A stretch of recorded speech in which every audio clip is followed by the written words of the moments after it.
എൻ്റെ സങ്കേതവും ബലവും എനിക്കേറ്റമടുത്ത തുണയും. ഏതൊരാപത്തിലും ഏതു നേരത്തിലും എനിക്കെന്നും എൻ ദൈവമാത്രേ. ഇരുൾ തിങ്ങിടും പാതകളെ, കാരൽ വിങ്ങിടും വേളകളെ, അരികിൽ വരുവാൻ കൃപകൾ തരുവാൻ ആരുമില്ലിതുപോൽ ഒരുവൻ. എല്ലാ ഭാരങ്ങളും ചുമക്കും, എന്നും താങ്ങി എന്നെ നടത്തും. കർത്തൻ തൻ കരത്താൽ കണ്ണുനീർ തുടയ്ക്കും, കാത്തുപാലിക്കുമെൻ നിത്യം. ഇത്ര നല്ലവനാ യേശുവേ, ഇത്തരയിൽ രുചിച്ചറിയാൻ ഇടയായതിനാൽ ഒടുവിൽ വരെയും ഇനി എനിക്കെന്നും താൻ മതിയാ. Praise the Lord. വിശുദ്ധ വേദഭാഗം 107 സങ്കീർത്തനം 15 മുതലുള്ള ചില തിരുവചനങ്ങൾ. അവർ യഹോവയെ അവന്റെ നന്മയെ ചൊല്ലിയും മനുഷ്യപുത്രന്മാർ ചെയ്ത അത്ഭുതങ്ങളെ ചൊല്ലിയും സ്തുതിക്കട്ടെ. അവൻ താമ്ര കതകുകളെ തകർത്ത് ഇരുമ്പോടാമ്പലുകളെ മുറിച്ച് കളഞ്ഞിരിക്കുന്നു. ഭോഷന്മാർ തങ്ങളുടെ ലംഘനങ്ങൾ ഹേതുവായും തങ്ങളുടെ അകൃത്യങ്ങൾ നിമിത്തവും കഷ്ടപ്പെട്ടു. അവർക്ക് സകലവിധ ഭക്ഷണത്തോടും വെറുപ്പ് തോന്നി. അവർ മരണവാതിലുകളോട് സമീപിച്ചിരുന്നു. അവർ തങ്ങളുടെ കഷ്ടതയിൽ യഹോവയോട് നിലവിളിച്ചു. അവൻ അവരെ അവരുടെ ഞെരുക്കങ്ങളിൽ നിന്ന് രക്ഷിച്ചു. അവർ തന്റെ വചനത്തെ അയച്ച് അവരെ സൗഖ്യമാക്കി. അവരുടെ കുഴികളിൽ നിന്നും അവരെ വിടുവിച്ചു. അവർ യഹോവയെ അവന്റെ നന്മയെ ചൊല്ലിയും മനുഷ്യപുത്രന്മാർ ചെയ്ത അത്ഭുതങ്ങളെ ചൊല്ലിയും സ്തുതിക്കട്ടെ. അവർ സ്തോത്രയാഗങ്ങളെ കഴിക്കുകയും സംഗീതത്തോടു കൂടെ അവന്റെ പ്രവൃത്തികളെ വർണ്ണിക്കുകയും ചെയ്യട്ടെ. കപ്പൽ കയറി സമുദ്രത്തിൽ ഓടിയവർ, പെരുവെള്ളങ്ങളിൽ വ്യാപാരം ചെയ്തവർ, അവർ യഹോവയുടെ പ്രവൃത്തികളെയും ആഴിയിൽ അവന്റെ അത്ഭുതങ്ങളെയും കണ്ടു. അവൻ കൽപ്പിച്ചു, കൊടുങ്കാറ്റടിപ്പിച്ചു, അത് അതിലെ തിരകളെ പൊങ്ങുമാറാക്കി. അവർ ആകാശത്തിലേക്ക് ഉയർന്നു, വീണ്ടും ആഴിയിലേക്ക് താണു. അവരുടെ പ്രാണൻ കഷ്ടത്താൽ ഉരുകിപ്പോയി. അവർ മത്തനെ പോലെ തുള്ളിച്ചാടി നടന്നു. അവരുടെ ബുദ്ധി പോയിരുന്നു. അവർ തങ്ങളുടെ കഷ്ടതയിൽ യഹോവയോട് നിലവിളിച്ചു. അവൻ അവരെ അവരുടെ ഞെരുക്കങ്ങളിൽ നിന്നും വിടുവിച്ചു. ഹല്ലേലൂയ. ഈ തിരുവചനങ്ങളാൽ ദൈവം നമ്മേവരെയും സമൃദ്ധിയായി അനുഗ്രഹിക്കുമാറാകട്ടെ. ആമേൻ. ദൈവവചനത്തിന്റെ ചില ഭാഗങ്ങൾ കൂടി നോക്കാം. പുതുക്കപ്പെട്ട തീരുമാനങ്ങൾ എന്നതിനെ കുറിച്ച് ഉൽപ്പത്തി പുസ്തകം 12:7-8 തിരുവചനത്തിൽ യഹോവ അബ്രാമിന് പ്രത്യക്ഷനായി, തനിക്ക് പ്രത്യക്ഷനായി യഹോവയ്ക്ക് അവൻ അവിടെ ഒരു യാഗപീഠം പണിതു. അവൻ അവിടെ നിന്ന് മലയ്ക്ക് പുറപ്പെട്ടു. ഹല്ലേലൂയ. പ്രിയരെ, ദൈവം അബ്രഹാമിന് എവിടെയെല്ലാം പ്രത്യക്ഷനായോ അവിടെയെല്ലാം താൻ ദൈവത്തിനു വേണ്ടി യാഗപീഠം പണിതു എന്ന് കാണുന്നു. ദൈവത്തിന്റെ ഓരോ സന്ദർശനവും, ദൈവത്തിൽ നിന്ന് നമുക്ക് ലഭിക്കുന്ന ഓരോ വാഗ്ദത്തവും നമ്മെ പുതിയ പ്രതിഷ്ഠയിലേക്കും പർവ്വത അഗ്രത്തിന്റെ അനുഭവത്തിലേക്കും നയിക്കുന്നത് ആയിരിക്കണം. ദൈവം അബ്രഹാമിനെ എവിടെയെല്ലാം അയച്ചുവോ അവിടെയെല്ലാം അബ്രഹാം ദൈവത്തിനു വേണ്ടി യാഗപീഠം പണിതു. ദൈവം അവനെ എവിടെ ആക്കിയാലും അവന് ശുശ്രൂഷ ചെയ്യുവാൻ താൻ ഒരുക്കമായിരുന്നു എന്നതിനെ ഇത് കാണിക്കുന്നു. യാഗപീഠം അവൻ ദൈവത്തിന് ചെയ്ത സേവനത്തിന്റെ സാക്ഷ്യമായിരുന്നു. നാം എവിടെ പോയാലും ദൈവത്തിന് വേണ്ടി ചെയ്യുന്ന നമ്മുടെ സേവനത്തിന്റെ ആത്മീക സൗരഭ്യം അതാത് സ്ഥലങ്ങളിൽ സാക്ഷ്യം ആയിരിക്കണം. അബ്രഹാമിന്റെ സഹോദര പുത്രനായ ലോത്ത് ഒരിടത്തും ഒരു യാഗപീഠവും പണിതില്ല. ആകയാൽ അവൻ ജീവിച്ച സ്ഥലങ്ങളിൽ ഒന്നും അവന് നല്ല സാക്ഷ്യം ലഭിച്ചില്ല എന്നതിൽ അത്ഭുതപ്പെടാനില്ല. ഉൽപ്പത്തി പുസ്തകം 19:9-14 തിരുവചനം.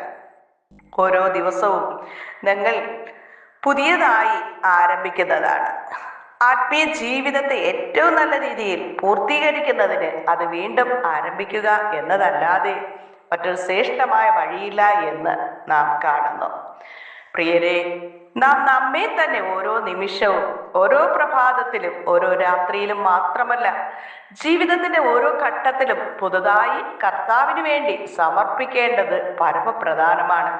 അപ്പോൾ നമ്മുടെ ആത്മീയ യാത്ര തുടരുവാൻ ആവശ്യമായ പുതിയ കൃപയും പുതിയ ബലവും പുതുക്കപ്പെട്ട സന്തോഷവും നമുക്ക് ഉണ്ടാകും. ക്ഷീണത്തിനോ അധൈര്യത്തിനോ മനോവേദനയ്ക്കോ അവിടെ സ്ഥാനം ഉണ്ടായിരിക്കുകയില്ല. നമ്മുടെ ജീവിതത്തിൽ മലയിലൂടെയോ താഴ്വരയിലൂടെയോ അഗ്നിയിലൂടെയോ വെള്ളത്തിലൂടെയോ മഴയിലോ വെയിലിലോ അപ്രകാരം ഏത് പാതയിൽ പോകേണ്ടി വന്നാലും നമ്മെ തടുക്കുവാൻ ഒന്നിനും സാധ്യമല്ല. നമ്മുടെ യാത്രയുടെ ഓരോ ചെറിയ ഭാഗവും സന്തോഷത്തോടെ അനുഭവിക്കുവാൻ സാധിക്കും. നമ്മുടെ നടപ്പ് കൂടുതൽ വേഗത്തിലും ഉന്നതവും ശക്തവുമായി തീരുവാൻ അത് കാരണമായി തീരുന്നു. വിശുദ്ധ വേദപുസ്തകം 17-ാം സങ്കീർത്തനത്തിൽ കാണുന്നത് തിരുമുൻപാകെയുള്ള ഒരു നിവേദനമാണ്. ഹല്ലേലൂയ. സങ്കീർത്തനക്കാരൻ ദാവീദിന്റെ 1 ശമൂവേൽ 23-ാം അധ്യായത്തിലെ ഹല്ലേലൂയ സന്ദർഭങ്ങളായിരിക്കാം ഈ സങ്കീർത്തനം രചിക്കുവാൻ ഇടയായത്. ഫെലിസ്ത്യർ ഇസ്രായേലിനെ കെയീലയ്ക്കെതിരെ യുദ്ധം ചെയ്യുവാൻ പുറപ്പെട്ടു എന്ന് ദാവീദിന് അറിവ് കിട്ടിയപ്പോൾ ശൗലിന് ദാവീദിനോടുള്ള വൈരാഗ്യവും ദാവീദും മറന്ന് ദൈവത്തോട് ആലോചന ചോദിച്ച് യുദ്ധക്കളത്തിൽ ഇറങ്ങി ഫെലിസ്ത്യരെ തോൽപ്പിക്കുന്നു. എന്നാൽ ദാവീദ് കെയീലയിൽ വന്നിരിക്കുന്നു എന്നറിവ് കിട്ടിയപ്പോൾ സകല ജനത്തെയും വിളിച്ചുകൂട്ടി ദാവീദിനെയും കെയീല പട്ടണത്തെയും വളയുവാൻ ശൗൽ തീരുമാനിക്കുന്നു. കെയീലയിലെ ജനങ്ങൾ തന്നെ ശൗലിന്റെ കയ്യിൽ ഏൽപ്പിക്കുമോ എന്ന് ദാവീദ് ദൈവത്തോട് ആലോചന ചോദിക്കുന്നു. ഏൽപ്പിക്കും എന്ന് ദൈവം ദൂത് നൽകുന്നു. ദാവീദ് ഓടിപ്പോയി സീഫ് മരുഭൂമിയിൽ പാർക്കുന്നു. വിഷമകരമായ ജീവിതത്തിൽ ദാവീദ് അഭയയാചന ചെയ്യുന്നു. സ്വന്തം നിരപരാധിത്വം മുൻപാകെ ദാവീദ് ഉയർത്തിക്കാട്ടുന്നു. കാപട്യമില്ലാത്ത അധരം കപടമില്ലാത്ത അധരങ്ങളിൽ നിന്നുള്ള എൻ്റെ പ്രാർത്ഥനയെ ചെവിക്കൊള്ളണമേ എന്ന് 17-ാം സങ്കീർത്തനം 1-ാം വാക്യത്തിൽ കാണുന്നു. ദുരുദ്ദേശമില്ലാത്ത ഹൃദയം. ഹല്ലേലൂയ. 17-ാം സങ്കീർത്തനം 3-ാം വാക്യത്തിൽ നീ എൻ്റെ ഹൃദയത്തെ ശോധന ചെയ്തു, രാത്രിയിൽ എന്നെ സന്ദർശിച്ചു, നീ എന്നെ പരീക്ഷിച്ച് ദുരുദ്ദേശമൊന്നും കണ്ടെത്തുന്നില്ല. ഹല്ലേലൂയ. അധരങ്ങളുടെ വിശുദ്ധിയോടെ കാത്തു സൂക്ഷിക്കേണ്ടത് ആവശ്യമാണ്.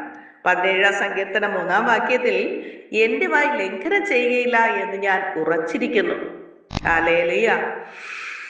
വചനങ്ങൾ വഴി നാം ദൈവത്തെ കണ്ടെത്തുകയും വചനങ്ങൾ വഴി നാം നടക്കുകയും ചെയ്യേണ്ടത് ആവശ്യമാണ്. 17-ാം സങ്കീർത്തനം 4-ാം വാക്യത്തിൽ മനുഷ്യന്റെ പ്രവൃത്തികളെ കണ്ടിട്ട് ഞാൻ നിന്റെ അധരങ്ങളുടെ വചനത്താൽ നിഷ്ഠൂരന്റെ പാതകളെ സൂക്ഷിച്ച് ഒഴിഞ്ഞിരിക്കുന്നു എന്ന് കാണുന്നു. ഇടയനായി ദൈവത്തിന്റെ കാലടികളെ നാം പിന്തുടരേണ്ടതാണ്. 17-ാം സങ്കീർത്തനം 5-ാം വാക്യത്തിൽ എൻ്റെ നടപ്പ് നിന്റെ ചുവടുകളിൽ തന്നെയായിരുന്നു, എൻ്റെ കാൽ വഴുതിയതുമില്ല എന്ന് കാണുന്നു. ദൈവത്തിന്റെ ഹൃദയപ്രകാരമുള്ള ദാവീദ് ദൈവസന്നിധിയിൽ കണ്ണുനീർ വാർത്തപ്പോൾ ദൈവത്താൻ പറഞ്ഞ ദൂത് മാറ്റി എഴുതി. ദാവീദിനെ 5 തരത്തിലുള്ള ശത്രുക്കൾ വളഞ്ഞതായി 17-ാം സങ്കീർത്തനത്തിലൂടെ ദാവീദ് പറയുന്നു. ഹല്ലേലൂയ.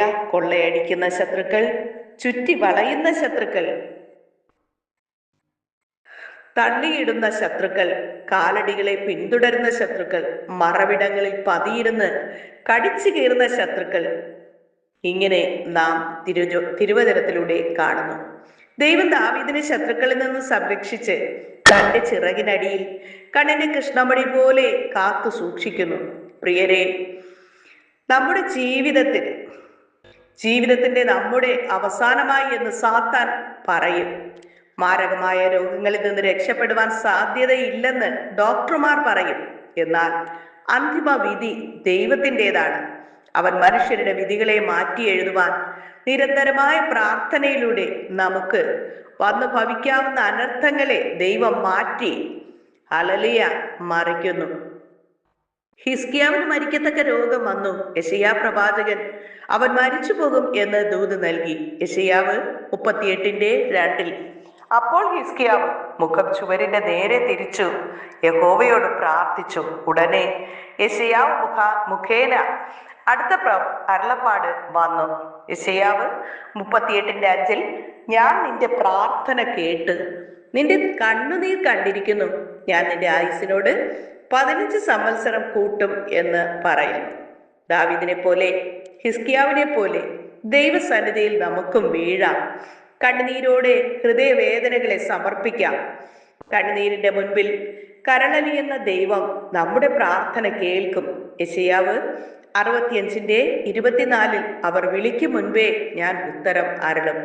അവർ സംസാരിച്ചു കൊണ്ടിരിക്കുമ്പോൾ തന്നെ ഞാൻ കേൾക്കും. ഹല്ലേലൂയ. യിരെമ്യാവ് 33:3 കാണുന്നത്, നീ എന്നെ വിളിച്ചപേക്ഷിക്ക, ഞാൻ നിനക്ക് ഉത്തരമരുളുകയും നീ അറിയാത്ത മഹത്തായ ഗൂഢകാര്യങ്ങളെ നിന്നെ അറിയിക്കുകയും ചെയ്യും എന്ന് കാണുന്നു.